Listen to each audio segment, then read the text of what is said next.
ఓం నమః. ప్రియ ప్రేక్షక మహాశైలకు ప్రణామములు.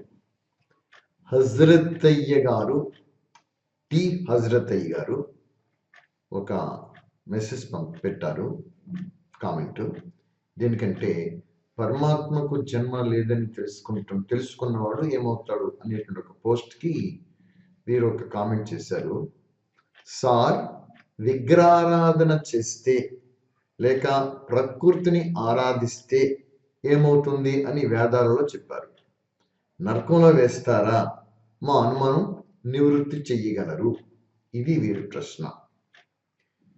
అయినా హజరత్ అయ్య గారు వేదాలలో విగ్రహారాధన చేస్తే లేదా ప్రకృతిని ఆరాధన చేస్తే నరకంలోనికి వేస్తారా అనేటటువంటి ఈ ప్రశ్న బాగానే ఉంది. కానీ వేద ప్రమాణంగా చూస్తే ఇక్కడ 3 విషయాలు మీరు గమనించాలి.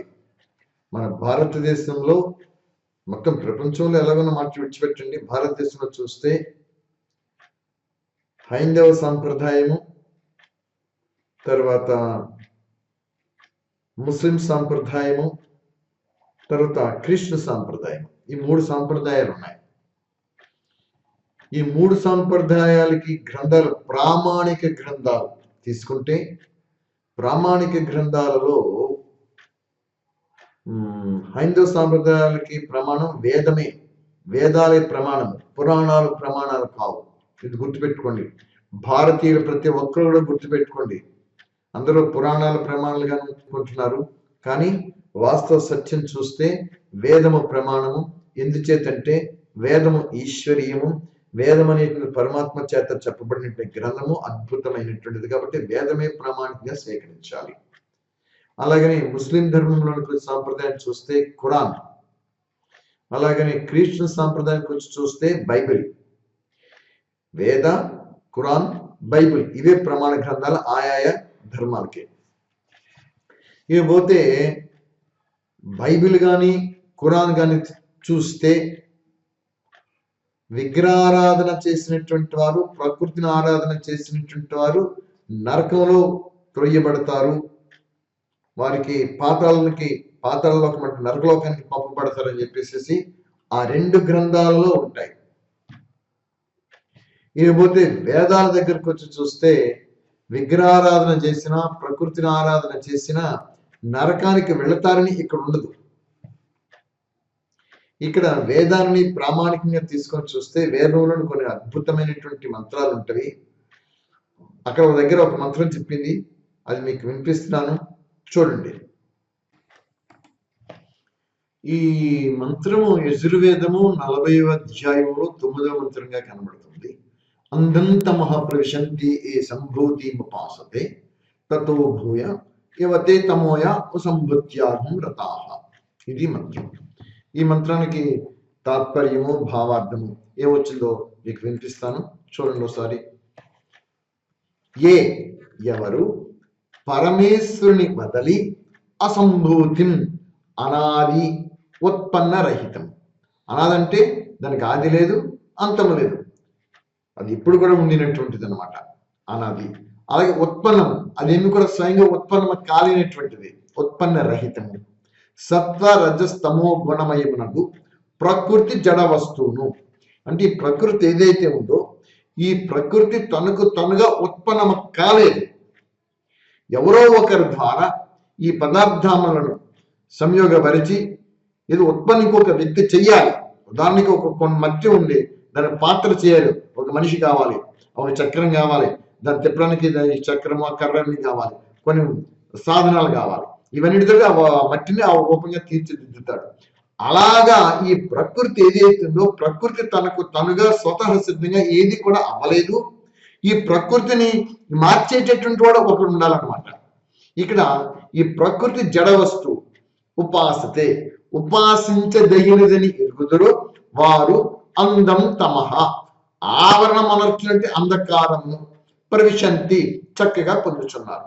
అంటే ఈ జడ పదార్థమైనటువంటి ప్రకృతి తత్వాన్ని ఎవరైతే ఉపాసించదగినదని తెలుసుకొని దీన్ని ఉపాసిస్తున్నారో అలాంటి వారు ఏమంటారంటే అంధకారమున పడతారని చెప్తున్నారు. మరియు ఎవరు సంభూత్యాం మహత్వాది స్వరూపముచే పరిణామం పొంది ఉన్న సృష్టి యందు రతాహ రమించుచుందురు. మహత్వాది అంటే ఇప్పుడు ఇందాక మట్టి తీసుకున్నాము, ఒక వ్యక్తి వచ్చాడు, ఆ మట్టిని తీసుకొని ముద్దగది తయారు చేసి దాని ఒక చక్రం మీద పెట్టి మన పూర్వజులు కుమ్మరులు చేసేవారు కదా, ఒక పాత్రను తయారు చేశాడు. అలాగా ఈ జడ పదార్థాన్ని మహాతత్వంగా ఏదైతే పరిణామం చెంది కనబడుతున్నదో ఈ పరిణామం చెందినటువంటి ఈ ప్రకృతిలో రమించుచున్నారో వారు నిశ్చయముతో తత దానికన్నా దేనికన్నా మొదట ఉపాసించే దానికన్నా దేన్ని ఉపాసిస్తున్నారు? జడ వస్తువుని. ఈ జడ వస్తువును ఉపాసించేటటువంటి వారి కన్నా దానిలో రమించేటటువంటి వారు అంటే ఈ జడవత్వం ఈ ప్రకృతి తత్వంతో నిండి ఉన్నటువంటి ఈ మహాప్రకృతిలో రమించడము అంటే అర్థం ఏమిటి? ఈ ప్రకృతి శాశ్వతము అని చెప్పేసి ఈ ప్రకృతి నుంచి ఉద్భవించినటువంటి రకరకాలైనటువంటి ఐశ్వర్యముతో ఎవరైతే ఉంటున్నారో ఇలాంటి వారు దానికన్నా అధికముగా ఉండు తమహ అవిద్య. ఇక్కడ చెప్పాడు అవిద్య రూప అంధకారమున పొందుచున్నారు. అంటే ఇక్కడ విద్య అవిద్య, జడము చైతన్యము. సరే, భావార్థం ఏం చెప్తారో చూపిస్తాను. ఏ మానవులు సమస్త జడ జగత్తునకు అనాది నిత్యమునగు కారణమును ఉపాసనా భావముతో స్వీకరించుదురో వారు అవిద్యయందు చిక్కుకొని క్లేశములు పొందుదురు. అది ఏ మానవులైతే ఈ భూమి మీద జన్మించినటువంటి సర్వ మానవులు కూడా ఎవరైనా సరే కావచ్చు, ఈ సమస్త జడ జగత్తు ఇది అనాది, ఇది నిత్యము అని తెలుసుకొని ఈ జడతత్వాన్ని ఉపాసన భావంతో స్వీకరిస్తారో అలాంటి వారు అవిద్యందు చిక్కుకుంటారు. అది అవిద్య అంటే జ్ఞానం లేనటువంటి వాళ్ళు అన్నమాట. జ్ఞానము విద్య, అజ్ఞానము అవిద్య. అంటే అజ్ఞానంలో చిక్కుకుంటారు, చిక్కుకొని క్లేశములు అనుభవిస్తారు. ఎందుచేత? ఇక్కడ జ్ఞానము అజ్ఞానము.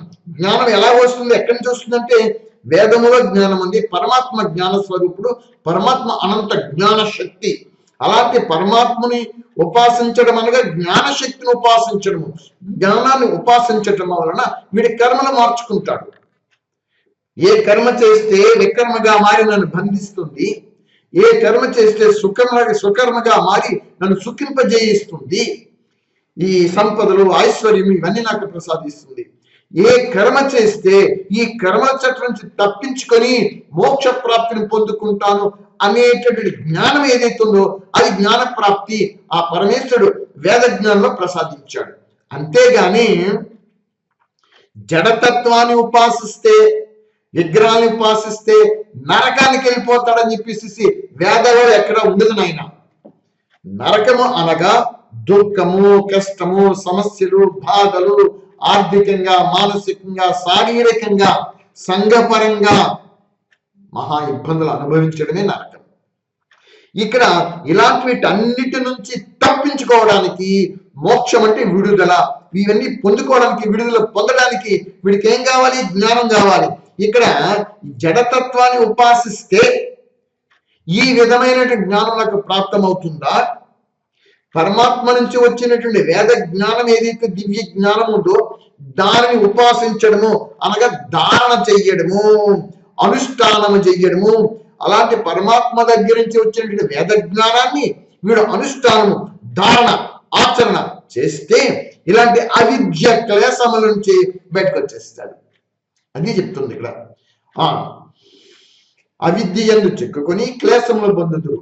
ఆ కారణ ఉత్పన్నమైన స్థూల సూక్ష్మ కార్య కారణములను అనిత్య సంయోగ జన్యంబగు కార్య జగత్తును అంటే ప్రపంచం అన్నమాట.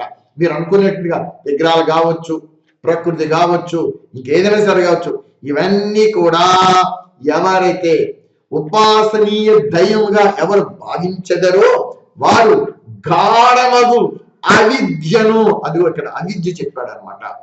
విగ్రహాలు కానీ ప్రకృతిని ఉపాసిస్తే వీడికి అవిద్య ప్రాప్తం అవుతుంది. అంతేగాని నరకానికి వెళ్ళడు వీడు. మరి నరకానికి వెళతాడని చెప్పేసి దీనికి బైబిల్లోను ఖురాన్లోను అల్లాని కానీ యెహోవాని కానీ ప్రార్థించకపోతే, ఉపాసించకపోతే, విశ్వసించకపోతే వాళ్ళ నరకములో పాతాళమున నరకలోకం త్రోయబడుదురు అని అక్కడ ఆయా గ్రంథాల్లో కనబడతాయి. అదే వేదం దగ్గరికి వచ్చినప్పటికీ ఏమన్నాడు ఇక్కడ? అవిద్యను పొంది అధికాధిక క్లేశములు అనుభవించుకుంటే కష్టాలు అనుభవిస్తారు. ఎందుచేత? జ్ఞాన శూన్యత. ఈ జ్ఞాన శూన్యత వలన ఏం మాట్లాడతారో అర్థం కాకుండా మాట్లాడుతుంది. కామ క్రోధ లోభ మోహ అహంకారాలకు వశమైపోయి ఇష్టానుసారంగా కర్మ చేసేస్తూ వచ్చేస్తుంటుంటే అవతల పక్క నుంచి వాళ్ళు ఇబ్బంది పడిపోతుంటారు, బాధలు పడిపోతుంటారు. ఇంకా వాళ్ళకి వీళ్ళకి కక్షలు వెళ్ళిపోతుంటుంటే అబ్బో భయంకరంగా జరుగుతుంటాయి. ఇదన్నమాట క్లేశములు. శారీరకంగా, మానసికంగా, ఆర్థికంగా, తర్వాత అంగవైకల్యాలతోటి, దీర్ఘకాలిక రోగాలతోటి, సంఘపరంగా సరైన భార్య దొరకక, సరైన భర్త దొరకక, బిడ్డలు దొరకక, ఇవన్నీ కష్టాలు అన్నమాట. ఇవన్నీ క్లేశం అనుభవించదని ఇక్కడ చెప్తుంది. కావుననే సచ్చిదానంద స్వరూపుడకు పరమాత్మను మాత్రమే ఎల్లరూ ఉపాసించవలను. ఇక్కడ పరమాత్మ అనేటప్పుడు మీరు గుర్తుపెట్టుకోవాలి, జ్ఞానము, అనంత శక్తి. జ్ఞానాన్ని ఉపాసించండి. ప్రతి ఒక్కరు కూడా జ్ఞానాన్ని ఉపాసన చేయాల్సినదే. జ్ఞాన ఉపాసన అనగా ధారణ, ఆచరణ. ప్రతి ఒక్కరూ జ్ఞానాన్ని ఉపాసిస్తే ఆహా ఈ భూలోకమే స్వప్నంగా మారిపోతుంది. అది చేయకపోవడం వల్ల ఇన్ని కష్టాలు, ఇన్ని సమస్యలు, అవిద్యతోటి కిందకి దిగజారిపోతున్నాం. చూసారు కదా? ఇప్పుడు చెప్పండి, ఇక్కడ విగ్రహారాధన, ప్రకృతి ఆరాధన అనేటటువంటిది చేస్తే నరకం అనేటటువంటిది ఇక్కడ మన జీవన విధానంలోనే ఆయా కర్మల ద్వారా వాడు నరక ప్రయాణం కంటే దుఃఖము, అశాంతి, కష్టము, మానసికంగా, శారీరకంగా, ఆర్థికంగా ఇబ్బంది పడిపోతారు. ఇదన్నమాట. ఇక్కడ పరమాత్మని ఆరాధిస్తే అంటే ఇక్కడ పరమాత్మ అంటే చాలా మంది అనుకుంటున్నారు ఏమిటంటే అనేక విధాలుగా చెప్పుకుంటున్నారు. కానీ వాస్తవ సత్యం చూస్తే పరమాత్మ ఒక అనంత శక్తి. అది జ్ఞానశక్తి. అది జ్ఞానశక్తి, అనంతమైన జ్ఞానశక్తి, ప్రేమశక్తి, దయాశక్తి, పవిత్రతా శక్తి, అద్భుతమైనటువంటి అనంత శక్తి. ఆ శక్తియే ఈ మహావిశ్వాన్ని సృష్టించింది. దానికి ఒక రూపం లేదు. అది సర్వత్రా నిండి ఉంది ఆ శక్తి. వేద ప్రమాణాలలో ఆ భారతీయులు వీరందరూ కూడా ఆ అనంత శక్తిని రాళ్ళలో చూస్తున్నారు, పశుపక్షాదుల్లో చూస్తున్నారు, విగ్రహాలలో చూస్తున్నారు, ప్రకృతిలో చూస్తున్నారు, మనలో చూస్తున్నారు, సర్వత్రా చూస్తున్నారు. భారతీయులలో జ్ఞాన సంపన్నులు. అయితే ఇదే విషయాన్ని బైబిల్ దగ్గరకు వచ్చిన, ఖురాన్ దగ్గరకు వచ్చిన, ఈ ఖురాన్లో పరలోకమని, బైబిల్లో పరలోకమని, ఏడవ ఆకాశమని అక్కడ ఉన్నట్టు ఒక ప్రత్యేక స్థానంలో ఉన్నట్టుగా చూపిస్తున్నారు. కాబట్టి ఖురాను, బైబిలు మన భారతీయ సంస్కృతి సంబంధితమైనటువంటి వేదాలతో సరిపోలదు. దీని ప్రత్యేకత దానివే, దీని ప్రత్యేకత దీని విధానం ఇది. కాబట్టి భారతీయులు సర్వత్రా పిపిలికాది పర్యంతము బ్రహ్మ పర్యంతము అంతా ఆ పరమాత్మను చూస్తున్నారు. వీళ్ళు ఆరాధిస్తున్న విధానం పరమాత్మను ఆరాధిస్తున్నారు కానీ విగ్రహాలు ఆరాధించకూడదు, ప్రకృతిని ఆరాధించకూడదు. ప్రకృతిలో ఉన్న పరమాత్మను ఆరాధించాలి, విగ్రహంలో ఉన్న పరమాత్మను ఆరాధించాలి, రాళ్లలో ఉన్న పరమాత్మను ఆరాధించాలి, పశుపక్షాలు ఉన్న పరమాత్మను ఆరాధించాలి, మీలో ఉన్న పరమాత్మను ఆరాధించాలి, నాలో ఉన్న పరమాత్మను ఆరాధించాలి. ఇక్కడ ఆరాధన అనేటప్పటికీ ఒక విషయం మీకు విడమరిచి చెప్పాలి. ఏమిటంటే ఆరాధన అనగా అనుకరణ, అనుసరించడము. దేన్ని అనుసరించడము? పరమాత్మ చెప్పినటువంటి దివ్య జ్ఞానం ఏదైతే ఉన్నదో ఆ జ్ఞానాన్ని అనుసరించడమే ఆరాధన. పరమాత్మ ఏం చెప్పాడు అంటే పరమాత్మలో ఉండినట్టు ఆ అనంత శక్తిలో ఉండినట్టు గుణములు ఏవైతే ఉన్నావో ఆ గుణములను స్వీకరించి ఆరాధించడం. ఆ గుణములే జ్ఞానశక్తి అన్నమాట. అంటే జ్ఞానాన్ని స్వీకరించి జ్ఞానాన్ని ఆరాధిస్తే ఏం జరుగుతుంది అంటే వీడికి జ్ఞానోదయం కలిగి జీవన విధానంలో కర్మలు ఏ విధంగా చెయ్యాలి, ఏ కర్మ చేస్తే అది వికర్మగా మారి నన్ను బంధిస్తుంది, బాధిస్తుంది. ఇక్కడ నరకం అంటే బాధ అన్నమాట. కష్టాలు, సమస్యలు, నైతికంగా, మానసికంగా, శారీరకంగా, ఆర్థికంగా, అంగవైకల్యంతోటి ఇబ్బందులు, ఇవన్నమాట నరకం. ఇలాంటి బాధలు కలగడానికి కారణం కర్మ సిద్ధాంతంలో వాడు చేసే కర్మలు బట్టి వీడిని బంధిస్తాయి. ఈ జ్ఞానం అనే శక్తి అంటే పరమాత్మ యొక్క ఆరాధన శక్తి ఏదైతే ఉందో ఆ పరమాత్మ ఆరాధన శక్తి, ఈ జ్ఞాన శక్తి వీడిని ఈ కర్మలు మార్చేస్తుంది. ఎప్పుడైతే కర్మలు మార్చినాయో వీడి శ్రేష్ఠ కర్మ జరుగుతుంది. వీడు చేసే ప్రతి కర్మ కూడా శ్రేష్టమైన కర్మ జరుగుతూ వస్తుంటుంది. యత్ కృతం కర్మ తత్ఫల ప్రాప్త. ఎలాంటి కర్మ చేస్తున్నావో అలాంటి ఫలితం నువ్వు పొందుకుంటావు కాబట్టి ఆ శ్రేష్ఠ కర్మ జరిగింది, శ్రేష్ఠ ఫలితం ప్రాప్తం చేసుకుంటావు. ఆ శ్రేష్ఠ ఫలమే కర్మయే నీకు పుణ్యఫలంగా మారుతుంది. ఆ పుణ్యఫలమే అదృష్టంగా మారుతుంది. ఆ అదృష్టమే రెండవ జన్మకి సిరి సంపదలు, ఐశ్వర్యము, చక్కటి సౌశీల్యమైనటువంటి భార్య, మంచి చక్కటి భర్త, రత్నాలంటి బిడ్డలతో మన జీవన విధానం ఆనందంగా సాగుతుంది. ఇది స్వర్గం. ఈ జ్ఞానం అనే శక్తిని వీడు ఆరాధించకుండా, అంటే పరమాత్మ శక్తి అనేటువంటి జ్ఞానాన్ని వీడు ఆరాధించకుండా అజ్ఞానంతో ఉండినట్లయితే చెడు కర్మలు జరుగుతాయి, వికర్మలు. ఆ వికర్మలు జరగటం వలన వీడికి రెండవ జన్మకు వచ్చినప్పటికీ పూర్వజన్మ కృతం పాపం ఆర్థిక రూపేణ పీడిత, సంపద లేకుండా పోతుంటాడు, వీడు ఇబ్బందులు పడిపోతుంటుంటాడు. అంగవైకల్య రూపేణ పీడిత, రకరకాల కళ్ళు లేకుండా, చేతులు లేకుండా, కాళ్ళు లేకుండా, నడుము లేకుండా భయంకరంగానేటువంటి శారీర దౌర్బల్యంతో జీవనయాత్ర సాగిస్తుంటుంటాడు. అలాగే దీర్ఘకాల రోగ రూపేణ పీడిత, ఇంకన్నీ బాధలు అనమాట. ఇవన్నీ కూడా కర్మ బేస్మెంట్. ఈ కర్మ సిద్ధాంతం, పునర్జన్మ కర్మ సిద్ధాంతం భారతీయ సంస్కృతిలో ఉన్నది. ఈ బైబిల్లో కానీ ఖురాన్లో కానీ ఈ కర్మ సిద్ధాంతం లేదు అక్కడ. అందుచేత వాళ్ళు నరకం అని చెప్పేసి వేరే లోకాన్ని సృష్టించుకున్నారు. కానీ భారతీయ సంస్కృతి దగ్గరికి వచ్చినప్పటికీ నరకం అనేటప్పటికల్లా ఈ భూలోకమే నరకము, ఈ భూలోకమే స్వర్గము, రెండు ఇక్కడ జరుగుతున్నాయినా. అది మీ ప్రశ్నకు సమాధానం దొరికింది అనుకుంటున్నాను. హజరత్ అయ్య గారు, నమస్కారం.